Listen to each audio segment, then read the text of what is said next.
જય શ્રી કૃષ્ણ મિત્રો, આ વિડીયોમાં નાગપંચમી વ્રતની કથા સાંભળશું। આજે અષાઢ મહિનાની વદ પક્ષની પાંચમ લુહાણા જ્ઞાતિની નાગ પાંચમ છે। વીરદાદા જશરાજની યાદમાં આજે નાગ પાંચમ ઉજવાય છે, જેમાં આગલા દિવસે રાત્રે મગ, બાજરો, ચણા અને જુવાર પલાળી બીજા દિવસે નાગપંચમીના દિવસે ભીત પર નવ નાગનું ચિત્ર દોરી તેમાં કંકુ, ચોખા, નાગલો ચડાવી શ્રીફળ વધેરી પલાળેલા કઠોળ, દૂધ અને બાજરાની કુલેર બનાવી નાગ દેવતાને ધરાવે છે। આખો દિવસ ઠંડુ ભોજન ગ્રહણ કરી પાંચમનું વ્રત કરે છે। પૂજા કરતી વખતે નવ નાગનું સ્મરણ કરે છે, જેમાં અનંત, વાસુકી, શેષનાગ, પદ્મનાગ, કંબલ, શંખપાલ, ધૃતરાષ્ટ્ર, તક્ષક તથા કાલિયા નાગનું સ્મરણ કરી બાળકો અને ઘરની સુખાકારી માટે પ્રાર્થના કરે છે। પોતાનાથી જાણતા અજાણતા જો કંઈ ભૂલ થઈ હોય તો ક્ષમા પ્રાર્થના કરે છે। આ રીતે નાગ દેવતાની પૂજા કરવાથી જેની કુંડળીમાં નાગદોષ, કાલસર્પદોષ, પિતૃદોષ હોય તો તે દૂર થાય છે। જેની કુંડળીમાં રાહુ નબળો હોય, પાંચમા સ્થાનમાં હોય તો નાગપંચમીના દિવસે મહાદેવજીના મંદિરે જઈ શિવલિંગ પર જળ અને કાળા તલ અર્પણ કરવાથી તે દોષ દૂર થાય છે। તો મિત્રો, આ હતું નાગપંચમીનું મહાત્મ્ય, પૂજન વિધિ। અને હવે સાંભળશું નાગપંચમી વ્રતની કથા। બોલો નાગ દેવતાની જય। એક ગામમાં એક ડોશી તેના 6 દીકરા તથા વહુઓ સાથે રહેતી હતી। દરેક વહુને પિયર હતું, મા બાપ હતા, પરંતુ નાની વહુ રાધાને પિયરમાં કોઈ ન હતું। આથી તેને બધા ન પીરી કહીને મેણા મારતા। તેની પાસે સાસુ અને જેઠાણીઓ ખૂબ કામ કરાવતી, તેને 2 ટક પૂરું ખાવા પણ ન આપતી। તેવામાં ભાદરવો મહિનો આવ્યો, ઘરમાં ખીર બની। ઘરમાં બધાએ પેટ ભરીને ખીર ખાધી, પણ નાની વહુ રાધાને કોઈએ યાદ ન કરી। એ દિવસોમાં એ ગર્ભવતી હતી, આથી તેને ખીર ખાવાનું પણ ખૂબ જ મન થયું। સાસુએ તેને તપેલીમાં જે હોય તે ખાઈ લઈ વાસણ માંજવા કહ્યું। રાધાએ રસોડામાં આવીને જોયું તો ખાવાનું કંઈ ન મળે। ખીરની તપેલીમાં બાજેલા પોપડા સિવાય બીજું કંઈ ન હતું। આથી તે નિરાશ થઈ ગઈ, છતાં પણ તપેલીમાંથી પોપડા ઉખાડી એક કપડામાં ભેગા કરી મૂકી રાખ્યા। તેને એમ કે વાસણ માંજી લીધા પછી નિરાતે હું ખાઈશ। હવે બન્યું એવું કે જે ઝાડ નીચે તેણે કપડામાં ભેગા કરીને પોપડા રાખ્યા હતા તે એક નાગણ આવીને ખાઈ ગઈ, તે પણ ગર્ભવતી હતી। થોડી વારે રાધા વાસણ માંજીને ઝાડ પાસે આવી। તેણે જોયું તો કપડામાંથી પોપડા ગાયબ। નાગણ આ બધું ઝાડ પાછળ સંતાઈને જોતી હતી। તેના મનમાં એમ કે તે હમણાં મને ગાળો દેશે, પરંતુ તેના આશ્ચર્ય વચ્ચે રાધા બોલી કે જેણે આ ખીર ખાધી હોય તેવું તેનું પેટ ઠરજો।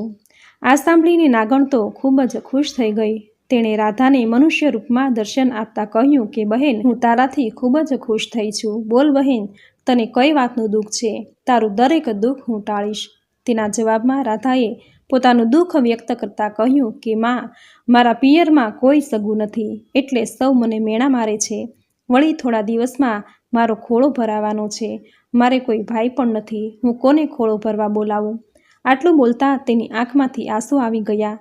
નાગણનું દિલ દ્રવી ઉઠ્યું। તેણે રાધાને કહ્યું કે બેટી, તું રડીશ નહીં, તારે જરાય ચિંતા કરવાની જરૂર નથી। તારો ખોળો જ્યારે ભરાવાનો હોય ત્યારે ફક્ત એક કંકોત્રી મારા રાફડા પાસે મૂકી જજે। આ સાંભળીને રાધા ખૂબ જ ખુશ થઈ ગઈ। થોડા વખત પછી વહુને ખોળો ભરવાનો દિવસ આવ્યો।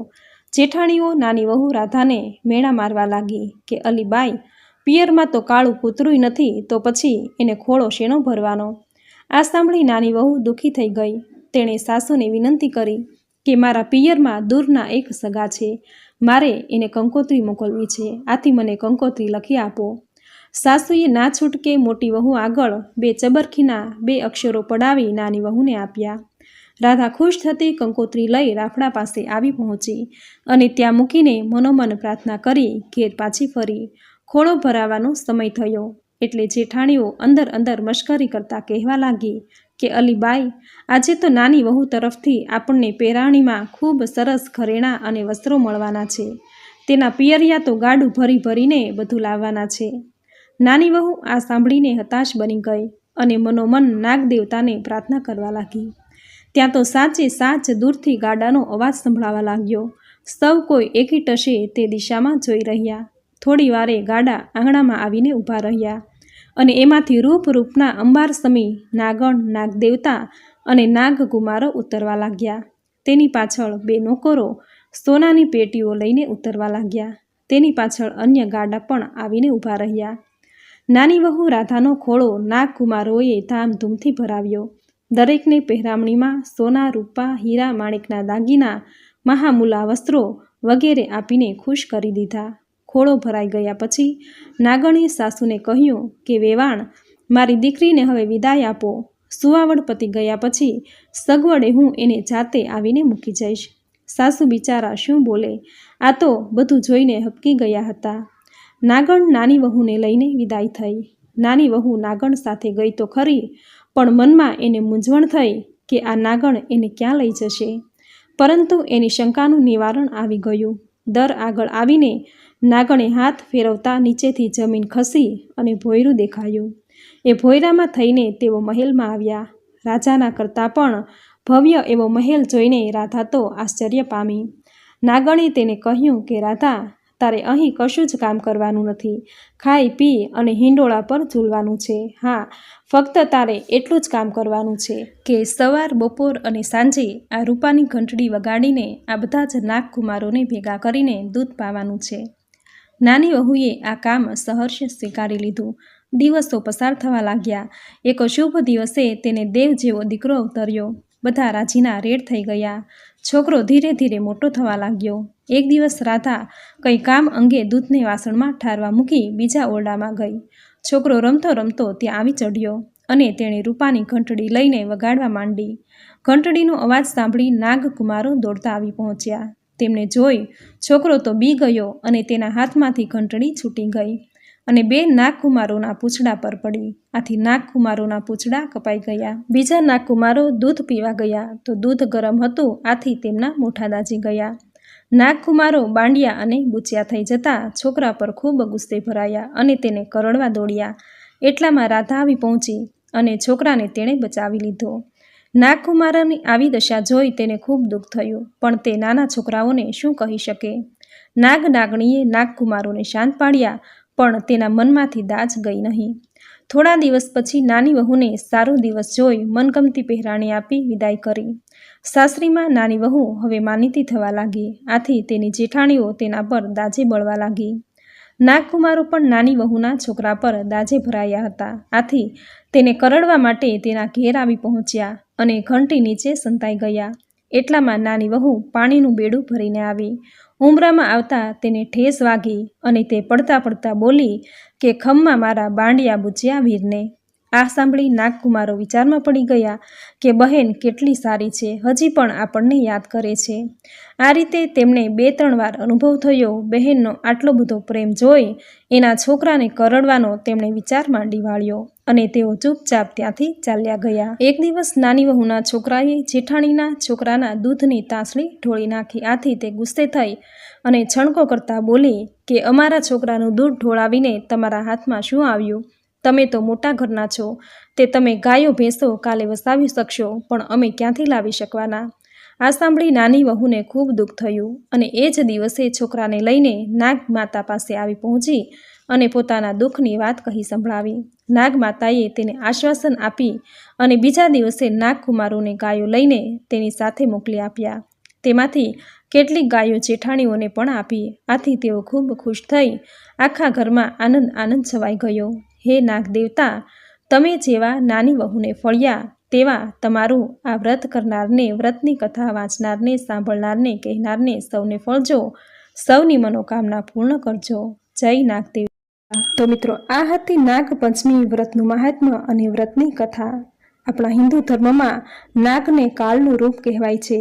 આ કાળની પૂજા કરવા માટે પણ આ વ્રત કરાય છે. ભગવાન શિવના ગળામાં જે નાગ છે તે વાસુકી નાગ છે. નાગપંચમીના દિવસે વાસુકી નાગ, શેષ નાગ અને તશક નાગની પૂજા કરવાની પરંપરા છે. શાસ્ત્રોમાં ઉલ્લેખ છે કે નાગપંચમીના દિવસે નાગ દેવતાની પૂજા કરી મીઠું દૂધ ધરાવવાથી આધ્યાત્મિક શક્તિ, અપાર ધન અને ઈચ્છિત ફળ પ્રાપ્ત થાય છે. એવું કહેવાય છે કે આ દિવસે જો નાગ દેવતાના દર્શન થાય તો તે વ્યક્તિના ભાગ્યના દરવાજા ખુલી જાય છે, તેને અપાર ધનની પ્રાપ્તિ થાય છે. જે વ્યક્તિની કુંડળીમાં નાગદોષ, કાળસર્પદોષ છે તેમણે નાગપંચમીના દિવસે નાગચંદ્રેશ્વર મહાદેવના દર્શન પૂજા કરવી જોઈએ. જે નાગચંદ્રેશ્વર મહાદેવનું મંદિર એકમાત્ર ઉજ્જૈનમાં જ છે. શ્રાવણ વદ પંચમીના દિવસે આ મંદિર ખોલવામાં આવે છે. આ વર્ષ દરમિયાન આજે એક જ દિવસે એટલે કે આજે નાગપંચમીના દિવસે જ તેમની પૂજા આરાધના કરવામાં આવે છે. કહેવાય છે કે કોઈને પણ કુંડળીમાં સર્પદોષ હોય, કાળસર્પદોષ હોય, નાગદોષ હોય તો માત્ર નાગપંચમીના દિવસે આ મંદિરે જઈ નાગચંદ્રેશ્વર ભગવાનના દર્શન કરવા માત્રથી જ નાગદોષ, કાળસર્પદોષ આદિ નષ્ટ થાય છે અને શુભ ફળની પ્રાપ્તિ થાય છે. આપણા હિન્દુ ધર્મમાં વર્ષોથી નાગ દેવતાની પૂજા કરવાની પરંપરા છે. નાગ દેવતા એ ભગવાન શિવના આભૂષણ છે અને ભગવાન વિષ્ણુ પણ શેષશૈયા પર બિરાજમાન થયેલા છે. આમ પવિત્ર શ્રાવણ વદ પંચમીના દિવસે નાગ દેવતાની પૂજા કરવી, તલવટ, કુલેર, શ્રીફળ અને મીઠું દૂધ ધરાવવું તેમજ નાગપંચમીની વાર્તા સાંભળવાથી આધ્યાત્મિક શક્તિ, અપાર ધન ધાન્ય, સુખ સમૃદ્ધિમાં વધારો થાય છે તેમજ સાપ કરોડાનો ભય પણ દૂર થાય છે. તો મિત્રો, ખૂબ જ સુંદર નાગપંચમી વ્રતની વિધિ, તેનું મહાત્મ્ય અને કથા વાર્તા તમે પૂર્ણ શ્રદ્ધાથી સાંભળી, જે સાંભળવાનું પુણ્ય ફળ તમને જરૂર પ્રાપ્ત થશે. મિત્રો, તમે પણ નાગ દેવતાની પૂજા દર વર્ષે કરો છો, નાગ દેવતા પર પૂર્ણ શ્રદ્ધા વિશ્વાસ ધરાવો છો તો વિડીયોને લાઇક કરી કોમેન્ટમાં જય નાગ દેવતા, જય ગોગા મહારાજ જરૂર લખજો. ચેનલ પર નવા છો તો ચેનલ સબસ્ક્રાઈબ કરી બાજુમાં બેલ આઇકન પ્રેસ કરી દેજો, જેથી આપણા દરેક નવા ધાર્મિક વિડીયોની નોટિફિકેશન તમને મળતી રહે. તો ફરી મળીશું આવી જ નવી ધાર્મિક માહિતી, નવી ધાર્મિક કથા સાથે. ત્યાં સુધી આપ સૌને મારા જય શ્રી કૃષ્ણ.